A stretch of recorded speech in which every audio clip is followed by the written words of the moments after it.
श्री कृष्ण कहते हैं, व्यक्ति में कितना भी ज्ञान आ जाए उसे घमंड नहीं करना चाहिए। साथ ही दूसरों के प्रति बुरे भाव नहीं रखने चाहिए। एक समय की बात है, काशी में कई वर्ष साथ रहकर दो पंडितों ने धर्म और शास्त्रों का अध्ययन किया। शिक्षा पूरी होने के बाद दोनों विद्वान अपने अपने गांव की ओर चल पड़े। तब यातायात के साधन तो नहीं थे। लोगों को एक स्थान से दूसरे स्थान तक जाने में कई दिन लग जाते थे। लोग दिन में चलते थे और रात में विश्राम करते थे। ये दोनों पंडित भी ऐसा ही कर रहे थे। एक बार दोनों नगर के सबसे धनी व्यक्ति के यहाँ ठहरे। उसने उनके रहने की व्यवस्था की और फिर अपने लोगों से कहा कि दोनों महानुभावों के भोजन का बंदोबस्त किया जाए। इसी बीच समय पाकर धनी व्यक्ति दोनों के पास पहुंचा और उनसे चर्चा करने लगा।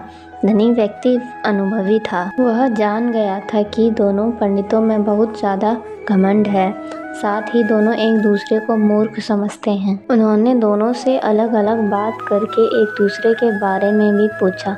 जो जवाब मिला वह सुन के ये धनी व्यक्ति बहुत ज़्यादा दुखी हो गया। उसने मन में विचार किया कि ये दोनों काशी जैसे जगह पर वर्षों अध्ययन करके आए हैं, लेकिन एक दूसरे का सम्मान करना नहीं सीखा। बहरहाल भोजन का समय हो गया था। धनी व्यक्ति ने दोनों को बड़े आदर पूर्वक भोजन कक्ष में बुलाया। एक थाली में चारा परोसा और दूसरी थाली में भूसा परोसा। यह देखकर दोनों पंडित आग बबूला हो गए। गुस्से में आकर कहने लगे कि क्या हम जानवर हैं जो चारा और भूसा खाएंगे? धनी होकर तुम हमारा अपमान कर रहे हो। यह लक्ष्मी द्वारा सरस्वती का अपमान है।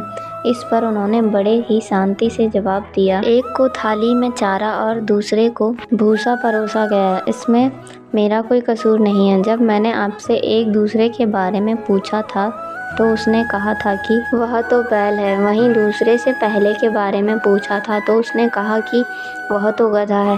आप दोनों ने ही एक दूसरे को बैल और गधा बताया, तो मैंने उसी हिसाब से चारा और भूसा थाली में परोस दिया। इतना सुनते ही दोनों ज्ञानियों की आंखें खुल चुकी थीं। उन्हें अपनी गलती का एहसास हो गया था। उन्होंने उनसे क्षमा मांगी। एक दूसरे के प्रति ऐसी सोच रखने के लिए खेद भी जताया।